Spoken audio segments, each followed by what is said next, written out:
Big ಬಾಸ್ನ ಪ್ರತಿ ಸೀಸನ್ನಲ್ಲೂ 70 ದಿನಗಳು ಕಳೆದು ಆನಂತರ ಪೋಷಕರು ಎಂಟ್ರಿ ಕೊಡ್ತಾರೆ. ತಮ್ಮ ಮಕ್ಕಳಿಗೆ ನೆಚ್ಚಿನ ಅಡುಗೆಯನ್ನ ಮಾಡಿಕೊಂಡು ಅವರಿಗೆ ಸಣ್ಣ ಪುಟ್ಟ ಸಲಹೆಯನ್ನ ಕೊಟ್ಟು ಸ್ವಲ್ಪ ಹೊತ್ತು ಸಮಯವನ್ನ ಕಳೆದು ಬಿಗ್ ಬಾಸ್ನಿಂದ ಹೊರಡ್ತಾರೆ. ಪ್ರತಿ ಫ್ಯಾಮಿಲಿಯಿಂದ ಒಬ್ರು ಅಥವಾ ಇಬ್ರು ಬರ್ತಾರೆ. ಆದ್ರೆ ಸಂಗೀತ ಶೃಂಗೇರಿ ಅವರ ಇಡೀ ಕುಟುಂಬವನ್ನ ನೋಡಿ ಸ್ಪರ್ಧಿಗಳು ಮಾತ್ರವಲ್ಲದೆ ವೀಕ್ಷಕರು ಕೂಡ ಶಾಕ್ ಆಗಿದ್ದಾರೆ. ಟಾಪ್ ಸ್ಪರ್ಧಿಯಾಗಿರುವ ಸಂಗೀತ ನೆಗೆಟಿವ್ ಆಗಿ ಕಾಣಿಸ್ತಾ ಇದ್ದಾರಾ, ಯಾರಿಗಾದ್ರೂ ಮೋಸ ಮಾಡ್ತಾ ಇದ್ದಾರಾ, ಈ ಎಲ್ಲ ಪ್ರಶ್ನೆಗಳಿಗೆ ಫ್ಯಾಮಿಲಿಯು ಉತ್ತರ ಕೊಟ್ಟಿದೆ. ಸಂಗೀತ ತುಂಬಾ ಅಳೋದು ಯಾಕೆ ಅಂತ ಅತ್ತಿಗೆ ಸುಚಿ ಪ್ರಶ್ನೆ ಮಾಡಿದ್ದಾರೆ. ಇದಕ್ಕೆ ಸಂಗೀತ, ನಾನೇನೇ ಮಾಡಿದ್ರೂ ಎಲ್ರೂ ಕೂಡ ವಿರೋಧಿಸ್ತಾರೆ, ನನಗೆ ಇದೇ ವಿಷಯಕ್ಕೆ ಬೇಸರ ಆಗಿ ಅಳ್ತಿದ್ದೀನಿ. ಸಂಗೀತ ಕನ್ನಿಂಗ್, ಅವಕಾಶವಾದಿ ಮತ್ತು ನೆಗೆಟಿವ್ ಅಂತಾನೆ ಹೇಳ್ತಾರೆ. ನಾನು ನಿಜಕ್ಕೂ ನೆಗೆಟಿವ್ ಆಗಿ ಕಾಣಿಸ್ತಾ ಇದ್ದೀನಾ? ಇಲ್ಲಿ ಯಾರ ಬಗ್ಗೆನೂ ಕೆಟ್ಟದಾಗಿ ಮಾತನಾಡಿಲ್ಲ, ದಾರಿ ತಪ್ಪಿದ್ದೀನಾ, ಏನಾದ್ರೂ ಕೆಟ್ಟ ಕೆಲಸ ಮಾಡಿದ್ದೀನಾ? ಪ್ರತಿಯೊಬ್ಬರಿಗೂ ನಮ್ರತ ಇಷ್ಟ ಆಗ್ತಾರೆ, ನಾನು ಅವಳಂತೆ ಇರೋದಕ್ಕೆ ಆಗಲ್ಲ. ಕಳೆದ ವಾರ ಎಷ್ಟು ಚೆನ್ನಾಗಿ ಟಾಸ್ಕ್ ಮಾಡಿದ್ದೀವಿ, ಯಾರೂ ಕೂಡ ಉತ್ತಮ ಕೊಟ್ಟಿಲ್ಲ, ಇರುವಷ್ಟು ದಿನವೂ ನಾನು ಕಳಪೆ ಪಡಿತೀನಿ. ಹೀಗಂತ ಸಂಗೀತ ಅವರು ಅತ್ತಿಗೆ ಮುಂದೆ ಬೇಸರವನ್ನ ಹೊರಹಾಕ್ತಾರೆ. ಇದಕ್ಕೆ, ನಿನ್ನನ್ನು ನೋಡಿ ನಾನು ಸ್ಫೂರ್ತಿ ಪಡಿತೀನಿ, ನೀನು ಅಷ್ಟು ಸ್ಟ್ರಾಂಗ್ ಸ್ಪರ್ಧಿ, ನೀನು ನೆಗೆಟಿವ್ ಆಗಿ ಖಂಡಿತ ಇಲ್ಲ, ನಿನ್ನ ಹಾರ್ಟ್ ಜೊತೆ ನಮ್ಮ ಹಾರ್ಟ್ ಕನೆಕ್ಟ್ ಆಗಿದೆ. ಬಿಗ್ ಬಾಸ್ ನಲ್ಲಿ ನೀನು ಕಣ್ಣೀರನ್ನ ಹಾಕಿದ್ರೆ ನಮಗೂ ಬೇಸರ ಆಗುತ್ತೆ. ನೀನು ನಿನ್ನ ಆಟವನ್ನ ಆಡ್ತಾ ಇದೀಯಾ, ಇಲ್ಲಿ ಒಂಟಿಯಾಗಿಯೇ ಆಟವಾಡೋದಕ್ಕೆ ಎಲ್ರೂ ಕೂಡ ಬಂದಿರೋದು. ನಿನ್ನನ್ನ ಎಷ್ಟು ಜನ ವಿರೋಧಿಸಿದ್ರು, ಏನೇ ಕಳಪೆ ಕೊಟ್ರು ತಲೆ ಕೆಡಿಸಿಕೊಳ್ಬೇಡ. ನೀನು ಪ್ರತಿ ವಾರ ಕಳಪೆ ಪಡ್ಕೊಂಡ್ರೂ ಬೇಸರ ಇಲ್ಲ, ನಿನ್ನ ಬೆಸ್ತನ್ನ ನೀನು ಕೊಡ್ಬೇಕು ಅಂತ ಅತ್ತಿಗೆ ಸುಚಿ ಸಂಗೀತಾಗೆ ಸಲಹೆಯನ್ನ ಕೊಟ್ಟಿದ್ದಾರೆ. ಕಾರ್ತಿಕ್ ಮುಂದೆ ನೀನು ಝೀರೋ ಆಗಿ ಕಾಣಿಸ್ತಾ ಇಲ್ಲ, ಆತನಿಂದ ಫ್ರೆಂಡ್ಶಿಪ್ ನಿರೀಕ್ಷೆ ಮಾಡಿದೆ, ಅದು ನಿನಗೆ ಸಿಕ್ಕಿಲ್ಲ, ಅದಕ್ಕೆ ನಿನಗೆ ಝೀರೋ ರೀತಿ ಅನಿಸ್ತಾ ಇದೆ ಅಂತ ಸುಚಿತ್ರ ಅವರು ಸಂಗೀತಾಗೆ ಹೇಳಿದ್ದಾರೆ. ಇನ್ನು ಇದಾದ ಬಳಿಕ ತಾಯಿ ಜೊತೆಗೂ ಸಂಗೀತ ಹಲವು ಪ್ರಶ್ನೆಗಳನ್ನ ಕೇಳಿದ್ದಾರೆ. ಅಮ್ಮ, ನಿಮ್ಮ ತಲೆ ತಗ್ಗಿಸುವಂತಹ ಕೆಲಸ ನಾನು ಮಾಡ್ತಾ ಇದ್ದೇನಾ? ಇಲ್ಲಿ ಯಾರ ಜೊತೆಗಾದ್ರೂ ಲವ್ ಮಾಡೋ ರೀತಿ ಕಾಣಿಸ್ತಾ ಇದ್ದೇನಾ? ಹೀಗೆಲ್ಲ ಪ್ರಶ್ನಿಸಿದ್ದಾರೆ. ಇದಕ್ಕೆ ತಾಯಿ, ಇಲ್ಲಮ್ಮ, ನೀನು ತಲೆ ತಗ್ಗಿಸುವ ಕೆಲಸವನ್ನ ಮಾಡಿಲ್ಲ, ಮೊದಲು ಪ್ರೀತಿ ಮಾಡೋ ತರ ರೀತಿ ಕಾಣಿಸ್ತಾ ಇತ್ತು, ಅದನ್ನ ನಾವು ಸ್ನೇಹದ ದೃಷ್ಟಿಯಲ್ಲೇ ನೋಡಿದ್ವಿ, ಹೀಗಂತ ಸಂಗೀತ ಅಮ್ಮ ಭವಾನಿ ಹೇಳ್ತಾರೆ. ಇದಾದ ನಂತರ ಅಣ್ಣನ ಜೊತೆಗೂ ಸಂಗೀತ ಮುಕ್ತವಾಗಿ ಮಾತನಾಡಿದ್ದಾರೆ. ಹೌದು, ಬಿಗ್ ಬಾಸ್ ಸೀಸನ್ 10 82 ದಿನಗಳನ್ನ ಕಳೆದು ಮುನ್ನುಗ್ತಾ ಇದೆ. ಇನ್ನೇನು ಕೆಲವೇ ದಿನಗಳಲ್ಲಿ ಬಿಗ್ ಬಾಸ್ ಕಿರೀಟ ಒಬ್ಬರ ಮುಡಿಗೇರಲಿದೆ. ಸ್ಪರ್ಧಿಗಳು ದ್ವೇಷ ಮನಸ್ತಾಪಗಳನ್ನ ಮರೆತು ಒಂದಾಗಿದ್ದಾರೆ. ಅಂದಹಾಗೆ ಈಗಾಗಲೇ ಎಲ್ಲರ ಮನೆಯವರು ಬಂದಿದ್ದಾರೆ. ಅದರಂತೆ ಬಿಗ್ ಬಾಸ್ ಮನೆಗೆ ವಿನಯ್ ಅವರ ಪತ್ನಿ ಕೂಡ ಆಗಮಿಸಿದ್ದಾರೆ. ಆದ್ರೆ ಅವರು ಬಂದಿದ್ದು ಎಲ್ರೂ ಕೂಡ ಎದ್ದೇಳುವುದಕ್ಕೂ ಮುನ್ನ. ಹೌದು, ಮನೆಯ ಸದಸ್ಯರು ಏಳೋದಕ್ಕೂ ಮುಂಚೆನೆ ವಿನಯ್ ಪತ್ನಿನ ಕಳಿಸಿದ್ದಾರೆ. ಅವರು ನೇರವಾಗಿ ವಿನಯ್ ಅವರು ಮಲಗಿದ್ದಲ್ಲಿಗೆ ಹೋಗಿ ವಿನಯ್ಗೆ ಶಾಕ್ ಕೊಟ್ಟಿದ್ರು. ಆ ನಂತರ ವಿನಯ್ ಎಲ್ರಿಗೂ ಪತ್ನಿಯನ್ನ ಪರಿಚಯ ಮಾಡಿಸ್ತಾರೆ. ಅದಾದ ನಂತರ ಎಲ್ರೂ ಕೂಡ ಕಿಚನ್ಗೆ ಹೋಗ್ತಾರೆ. ವಿನಯ್ ಪತ್ನಿ ಎಲ್ರಿಗೂ ಕಾಫಿಯನ್ನ ಮಾಡಿಕೊಡ್ತಾರೆ. ವಿನಯ್ ಅವರು ಪತ್ನಿನ ಎಲ್ರಿಗೆ ಪರಿಚಯ ಮಾಡಿಸುವಾಗ, ಹೆಲೋ, ನಾನು ಸಂಗೀತ ಅಂತ ಸಂಗೀತ ಅವರು ಹೇಳಿದ್ದಾರೆ. ಇದಕ್ಕೆ ವಿನಯ್ ಪತ್ನಿ, ಗೊತ್ತು ಬಿಡಿ, ನಾನ್ ನೋಡಿದ್ದೀನಿ ಟಿವಿಲಿ ಅಂತ ಹೇಳ್ತಾರೆ. ಹೀಗೆ ಎಲ್ಲರ ಜೊತೆಗೂ ವಿನಯ್ ಹೆಂಡತಿ ಮಾತಾಡ್ತಾ ಬರ್ತಾರೆ.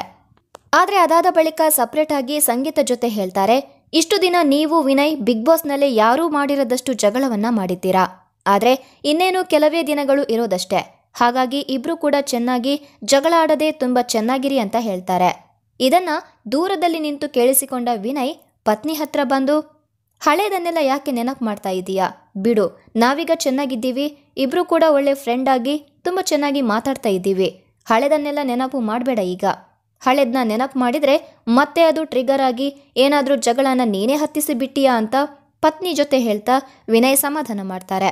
ಅಂದ್ರೆ ವಿನಯ್ ಪತ್ನಿ ಜೋರಾಗಿ ಏನು ಸಂಗೀತ ಜೊತೆ ಮಾತಾಡಿಲ್ಲ, ಕೂಲಾಗಿಯೇ ಹೇಳ್ತಾ ಇದ್ದಿದ್ದು. ಆದ್ರೆ ಕೂಲಾಗಿ ಹೇಳಿದ್ರು ಕೂಡ ಎಲ್ಲೋ ಒಂದ್ ಕಡೆ ಇವರ ಗಂಡನ ಜೊತೆ ನಾನೊಬ್ಳೆ ಜಗಳ ಮಾಡ್ತಿರೋದಾ ಅಂತ ಅನ್ಸಿಬಿಡುತ್ತೆ. ವಿನಯ್ ಪತ್ನಿ ಕೂಲಾಗಿನೇ ಹೇಳ್ಬೇಕು, ಎಷ್ಟೇ ಕೋಪ ಇದ್ರು ಅದನ್ನ ಆ ಮನೇಲಿ ತೋರಿಸೋದಕ್ಕೆ ಆಗಲ್ಲ ಅಲ್ವಾ, ಹಾಗಾಗಿ ಎಲ್ಲವನ್ನ ಕೂಲಾಗಿಯೇ ಅರ್ಥ ಮಾಡಿಸಿ ಹೇಳ್ತಾ ಇರ್ಬೇಕಾದ್ರೆ ವಿನಯ್ ಬಂದು ಅದೆಲ್ಲ ಈಗ ಮಾತಾಡಬೇಡ ಅಂತ ಹೇಳಿ ಈಚೆ ಕರ್ಕೊಂಡು ಬಂದ್ರು.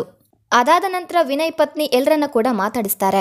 ಆದ್ರೆ ಸಂಗೀತ ಹತ್ರನೂ ಮತ್ತೆ ಹೋಗೋದೇ ಇಲ್ಲ, ಅವರನ್ನ ಮಾತಾಡ್ಸೋದೇ ಇಲ್ಲ. ಯಾಕಂದ್ರೆ ಬಿಗ್ ಬಾಸ್ಗೆ ಹೋಗೋದಕ್ಕೂ ಮುಂಚೆ ವಿನಯ್ ಅವರ ಪತ್ನಿ ಸಂಗೀತರ ಒಂದು ಟ್ರೋಲ್ ಆಗಿರೋದನ್ನ ತಮ್ಮ ಇನ್ಸ್ಟಾಗ್ರಾಮ್ ಸ್ಟೋರಿನಲ್ಲಿ ಹಾಕೊಂಡಿದ್ರು. ಸಂಗೀತ ಮೇಲೆ ತುಂಬಾ ಕೋಪ ಇದೆ ಅವರಿಗೆ. ಆದ್ರೆ ಬಿಗ್ ಬಾಸ್ ನಲ್ಲಿ ಅದನ್ನ ತೋರಿಸಿಕೊಳ್ಳದೆ ನಗ್ನಗ್ತಾಲೆ ಮಾತನಾಡಿದ್ದಾರೆ. ಒಟ್ನಲ್ಲಿ ಸ್ಟಾರ್ಟಿಂಗ್ ನಲ್ಲಿ ಪರಿಚಯ ಮಾಡಿಸುವಾಗ ಮಾತ್ರ ಸಂಗೀತ ಜೊತೆ ವಿನಯ್ ಪತ್ನಿ ಮಾತಾಡಿರೋದು. ಅದಾದ ಬಳಿಕ ಒಂದೇ ಒಂದು ಮಾತನ್ನ ಆಡಿಲ್ಲ. ಕಾರ್ತಿಕ್ ತುಕಾಲಿ ಜೊತೆಗೆ ತುಂಬಾ ಚೆನ್ನಾಗಿ ಮಾತನಾಡಿದ್ದಾರೆ. ಅಂದಹಾಗೆ ಸ್ನೇಹಿತರೆ, ವಿನಯ್ ಅವರ ಪತ್ನಿ ಸಂಗೀತ ಜೊತೆ ಮಾತನಾಡಿರೋದನ್ನ ಲೈವ್ ನಲ್ಲಿ ತೋರಿಸಿದ್ದಾರೆ. ಅದೆಲ್ಲವನ್ನ ಸಂಚಿಕೆಯಲ್ಲಿ ಪ್ರಸಾರ ಮಾಡ್ತಾರೋ ಅಥವಾ ಕಟ್ ಮಾಡಿ ಹಾಕ್ತಾರೋ ಗೊತ್ತಿಲ್ಲ. ಒಟ್ನಲ್ಲಿ ಲೈವ್ ನಲ್ಲಿ ಇದನ್ನೆಲ್ಲ ತೋರಿಸಿದ್ದಾರೆ. ಸಂಗೀತ ಅವರ ಮೇಲೆ ವಿನಯ್ ಅವರ ಪತ್ನಿಗೆ ಸಿಕ್ಕಾಪಟ್ಟೆ ಕೋಪ ಇದೆ. ತಮ್ಮ ಗಂಡ ಕೆಟ್ಟದಾಗಿ ಕಾಣಿಸಿಕೊಳ್ಳೋದಕ್ಕೆ ಸಂಗೀತನೇ ಕಾರಣ ಅಂತ ಅವರು ಕೂಡ ಅನ್ಕೊಂಡಿದ್ದಾರೆ. ಆದರೆ ಸಂಗೀತ ಅವರು ಇದಕ್ಕೆ ಕಾರಣ ಅಲ್ಲ ಅಂತಾನೆ ಹೇಳ್ಬೋದು. ಯಾಕಂದ್ರೆ ವಿನಯ್ ಅವರು ಮೊದಲ ವಾರದಿಂದಲೂ ಕೂಡ ಒಬ್ರನ್ನ ಹಂಗಿಸಿ ವ್ಯಂಗ್ಯವಾಗಿ ಮಾತಾಡಿದ್ರು, ಇನ್ನೊಬ್ಬರಿಗೆ ನೋವಾಗುವ ಹಾಗೆ ಮಾತಾಡಿದ್ದಾರೆ. ಅದೆಲ್ಲವನ್ನ ವೀಕ್ಷಕರು ಕೂಡ ಗಮನಿಸಿಯೇ ವಿನಯ್ ಅವರನ್ನ ವಿರೋಧಿಸ್ತಾ ಬಂದಿರೋದು. ಬರೀ ಬಳೆ ವಿಚಾರಕ್ಕೆ ಆಗ್ಲಿ ಅಥವಾ ಆಟದಲ್ಲಿ ಅವರು ಅಗ್ರೆಸಿವ್ ಆಗಿ ಆಟ ಆಡ್ತಿದ್ದಾರೆ ಅನ್ನುವ ಕಾರಣಕ್ಕೆ ವಿನಯ್ ಅವರನ್ನ ಜನ ವಿರೋಧಿಸ್ತಾ ಇಲ್ಲ. ಬದಲಾಗಿ ಅವರು ಸ್ಪರ್ಧಿಗಳ ಜೊತೆ ಮಾತನಾಡುವಾಗ ಏರು ಧ್ವನಿಯಲ್ಲಿ ಮಾತನಾಡೋದು, ಧಮ್ಕಿ ಹಾಕೋದು, ಇನ್ನೊಬ್ಬರನ್ನ ಹೀಯಾಳಿಸಿ ವ್ಯಂಗ್ಯವಾಗಿ ಮಾತಾಡೋದನ್ನೆಲ್ಲ ನೋಡಿದ ವೀಕ್ಷಕರು ವಿನಯ್ ಅವರನ್ನ ದ್ವೇಷಿಸ್ತಾ ಇರೋದು. ಆದ್ರೆ ವಿನಯ್ ಅವರು ಅನ್ಕೊಂಡಿರೋದು ಬಳೆ ವಿಚಾರಕ್ಕೆ ಇಷ್ಟೊಂದು ದೊಡ್ಡದಾಗಿದೆ ಅಂತ. ಆದ್ರೆ ತಪ್ಪು. ಈ ಹಿಂದೆನೆ ಅವರು ಸಾಕಷ್ಟು ತಪ್ಪುಗಳನ್ನ ಮಾಡಿ ವೀಕ್ಷಕರಿಂದ ಉಗಿಸಿಕೊಂಡಿದ್ದಾರೆ. ಆದ್ರೆ ಅದನ್ನ ಬಿಡಿಸಿ ಹೇಳಿದ್ರು ಕೂಡ ಅವರಿಗೆ ಅರ್ಥವಾಗುವಂತೆ ಇಲ್ಲ. ಯಾಕಂದ್ರೆ ಈಗಾಗಲೇ ಸಂಗೀತಾನೇ ಇದಕ್ಕೆಲ್ಲ ಕಾರಣ ಅಂತ ಫಿಕ್ಸ್ ಆಗಿ ಬಿಟ್ಟಿದ್ದಾರೆ. ಇದೇನೇ ಆಗಿದ್ರೂ ಮುಂದಿನ ದಿನಗಳಲ್ಲಿ ಯಾರು ಬಿಗ್ ಬಾಸ್ ಪಟ್ಟವನ್ನ ಮುಡಿಗೇರಿಸಿಕೊಳ್ತಾರೆ ಅನ್ನೋದೇ ಕುತೂಹಲ. ಇನ್ನು ಬಿಗ್ ಬಾಸ್ ವೀಕ್ಷಕರು ಕುತೂಹಲದಿಂದ ಕಾಯ್ತಾ ಇದ್ದಿದ್ದು ಪ್ರತಾಪ್ ತಂದೆ ಬಿಗ್ ಬಾಸ್ಗೆ ಬರಬೇಕು ಅಂತ. ಅದರಂತೆ ಪ್ರತಾಪ್ ತಂದೆ ತಾಯಿ ಬಿಗ್ ಬಾಸ್ ಮನೆಗೆ ಬಂದಿದ್ದಾರೆ. ತಂದೆ ಬರ್ತಾ ಇದ್ದಂತೆ ಪ್ರತಾಪ್ ಅವರು ಕಣ್ಣೀರನ್ನ ಹಾಕ್ತಾರೆ. ಬಳಿಕ ಪ್ರತಾಪ್ ಅವರ ತಂದೆ ಎಲ್ಲರನ್ನ ಕೂರಿಸಿ ಬುದ್ಧಿ ಮಾತುಗಳನ್ನ ಹೇಳಿದ್ದಾರೆ. ಯಾರಾದ್ರೂ ಗೆಲ್ಲಿ ನನ್ನ ಮಗನೇ ಗೆಲ್ಬೇಕು ಅಂತ ಇಲ್ಲ. ನೀವ್ಯಾರೇ ಗೆದ್ರೂ ಕೂಡ ನನಗೆ ತುಂಬಾನೇ ಖುಷಿಯಾಗುತ್ತೆ. ಫಿನಾಲೆಗೂ ನಾನು ಬರ್ತೀನಿ, ನಿಮ್ಗೆಲ್ಲ ಆಶೀರ್ವಾದ ಮಾಡ್ತೀನಿ ಅಂತ ಪ್ರತಾಪ್ ಅವರ ತಂದೆ ಒಂದೊಳ್ಳೆ ಮಾತುಗಳನ್ನ ಎಲ್ಲ ಸ್ಪರ್ಧಿಗಳಿಗೂ ಹೇಳಿದ್ದಾರೆ. ಒಟ್ನಲ್ಲಿ ತಂದೆ ಮಗನ ಸಮಾಗಮ ನೋಡೋದಕ್ಕೆ ಬಿಗ್ ಬಾಸ್ ವೀಕ್ಷಕರಂತೂ ತುದಿಗಾಲಲ್ಲಿ ಕಾಯ್ತಾ ಇದ್ದಾರೆ. ಅಂದಹಾಗೆ ಬಿಗ್ ಬಾಸ್ ನಿನ್ನೆ ಕಾರ್ತಿಕ್ ಅವರ ತಾಯಿಯನ್ನ ಮನೆಯೊಳಗೆ ಕರೆಸಿ ಕಾರ್ತಿಕ್ ಜೊತೆ ಮಾತನಾಡದೇನೆ ಹೊರಗೆ ಕಳುಹಿಸಿದ್ರು. ಇದೆಲ್ಲ ಬಿಗ್ ಬಾಸ್ ಸ್ಪರ್ಧಿಗಳಿಗೆ ಕೊಟ್ಟ ಶಾಕ್ ಆಗಿತ್ತು. ಆದ್ರೆ ಮತ್ತೆ ಬಿಗ್ ಬಾಸ್ ಮನೆಯೊಳಗೆ ಕಾರ್ತಿಕ್ ಅವರ ತಾಯಿಯನ್ನ ಕಳುಹಿಸಿದ್ದಾರೆ. ಈ ಸಂದರ್ಭದಲ್ಲಿ ಸಂಗೀತ್ ಅವರು ಕಾರ್ತಿಕ್ ತಾಯಿ ಜೊತೆ ಕ್ಷಮೆಯನ್ನ ಕೇಳಿದ್ದಾರೆ. ಹೌದು, ಕಾರ್ತಿಕ್ ತಾಯಿ ಬಿಗ್ ಬಾಸ್ ಮನೆಯಲ್ಲಿ ಎಲ್ಲರ ಜೊತೆಗೂ ಚೆನ್ನಾಗಿ ಮಾತನಾಡಿದ್ದಾರೆ. ಬಿಗ್ ಬಾಸ್ ಮನೆಯಲ್ಲಿ ಯಾರು ಯಾವ ರೀತಿಯಲ್ಲಿ ಆಟ ಆಡ್ತಾ ಇದ್ದಾರೆ ಅನ್ನೋದು ಹೊರಗಿನಿಂದ ನೋಡಿದವರಿಗೆ ಸ್ಪಷ್ಟವಾಗಿ ತಿಳಿಯುತ್ತೆ. ಯಾರ ಆಟದಲ್ಲಿ ಯಾವ ರೀತಿಯ ಬದಲಾವಣೆ ಆಗಬೇಕು ಅನ್ನೋದು ಕೂಡ ಅನೇಕರಿಗೆ ಗೊತ್ತಿರುತ್ತೆ. ಈ ವಾರ ಫ್ಯಾಮಿಲಿ ವೀಕ್. ಕುಟುಂಬದವರು ದೊಡ್ಡ ಮನೆಗೆ ಹೋಗಿ ತಮ್ಮವರನ್ನ ಮಾತನಾಡಿಸಿದ್ದಾರೆ. ಆಟದಲ್ಲಿ ಯಾವ ರೀತಿಯ ಬದಲಾವಣೆ ಆಗಬೇಕು ಅನ್ನೋದನ್ನ ಕೂಡ ಹೇಳಿದ್ದಾರೆ. ಕಾರ್ತಿಕ್ ಅವರ ತಾಯಿ ಬಿಗ್ ಬಾಸ್ಗೆ ಬಂದಿದ್ರು. ಮೊದಲು ಹೀಗೆ ಬಂದು ಹಾಗೆ ಹೋದ್ರು. ಆ ಬಳಿಕ ಅವರನ್ನ ಮತ್ತೆ ದೊಡ್ಡ ಮನೆಗೆ ಕಳುಹಿಸಲಾಯಿತು. ಈ ಸಂದರ್ಭದಲ್ಲಿ ಕಾರ್ತಿಕ್ ಖುಷಿಯಿಂದ ತಾಯಿಯನ್ನ ಮಾತನಾಡಿಸಿದ್ರು. ಕಾರ್ತಿಕ್ ತಾಯಿ ಕೂಡ ಎಲ್ಲರ ಜೊತೆಗೆ ಚೆನ್ನಾಗಿ ಬೆರೀತಾರೆ. ಆಗ ಸಮಯ ನೋಡಿ ಸಂಗೀತ್ ಅವರು ಕ್ಷಮೆ ಕೇಳಿದ್ದಾರೆ. ಇದಕ್ಕೆ ಕಾರಣ ಇದೆ. ಬಿಗ್ ಬಾಸ್ ಒಂದು ಟಾಸ್ಕ್ ಅನ್ನ ಕೊಟ್ಟಿದ್ರು. ಈ ಟಾಸ್ಕ್ ನಲ್ಲಿ ಸಂಗೀತ ಮತ್ತೆ ಕಾರ್ತಿಕ್ ಬೇರೆ ಬೇರೆ ಟೀಮ್ ನಲ್ಲಿ ಇದ್ರು. ಸಂಗೀತ ಅವರು ಕಾರ್ತಿಕ್ಗೆ ತಲೆ ಬೋಳಿಸುವ ಟಾಸ್ಕ್ ಅನ್ನ ಕೊಟ್ಟಿದ್ರು. ಇದನ್ನ ಸ್ವೀಕರಿಸ್ತಾರೆ ಕಾರ್ತಿಕ್. ಈ ಮೂಲಕ ಅವರು ತಲೆಯನ್ನ ಬೋಳಿಸಿಕೊಂಡ್ರು. ಈ ಘಟನೆ ಬಗ್ಗೆ ಸಂಗೀತಾಗೆ ಇನ್ನೂ ಕೂಡ ಬೇಸರ ಇದ್ದಂತೆ ಇದೆ. ಈ ವಿಚಾರದಲ್ಲಿ ತಾಯಿ ಜೊತೆ ಕ್ಷಮೆ ಕೇಳಿದ್ದಾರೆ. ಅಮ್ಮ ನನ್ನನ್ನ ಕ್ಷಮಿಸಿ ಅಂತ ಹೇಳ್ತಾರೆ. ಇದಕ್ಕೆ ಕಾರ್ತಿಕ್ ತಾಯಿ ಯಾಕೆ ಅಂತ ಪ್ರಶ್ನಿಸ್ತಾರೆ.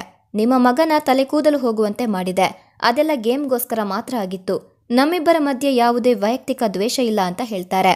ಇದಕ್ಕೆ ಉತ್ತರಿಸಿದ ಕಾರ್ತಿಕ್ ಅವರ ತಾಯಿ ಕ್ಷಮೆ ಕೇಳುವ ಅಗತ್ಯ ಇಲ್ಲ ಅಂತ ಹೇಳಿ ಸಂಗೀತರನ್ನ ಸಮಾಧಾನ ಮಾಡ್ತಾರೆ. ಒಟ್ನಲ್ಲಿ ಈ ವಾರ ಸ್ಪರ್ಧಿಗಳು ತುಂಬಾನೇ ಖುಷಿಯಾಗಿದ್ದಾರೆ. ಈ ವಾರ ಭಾವುಕ ಕ್ಷಣಗಳಿಗೆ ಬಿಗ್ ಬಾಸ್ ಮನೆ ಸಾಕ್ಷಿಯಾಗಿದೆ. ಅಂದಹಾಗೆ ನಿಮ್ಮ ಪ್ರಕಾರ ಮುಂದಿನ ವಾರ ಯಾರು ಕ್ಯಾಪ್ಟನ್ ಆಗಬೇಕು ಅನ್ನೋದನ್ನ ಕಮೆಂಟ್ನಲ್ಲಿ ತಿಳಿಸಿ ಅಂತ ಹೇಳ್ತಾ ಈ ವಿಡಿಯೋವನ್ನ ಇಲ್ಲಿಗೆ ಮುಗಿಸ್ತಾ ಇದ್ದೀನಿ. ಧನ್ಯವಾದ.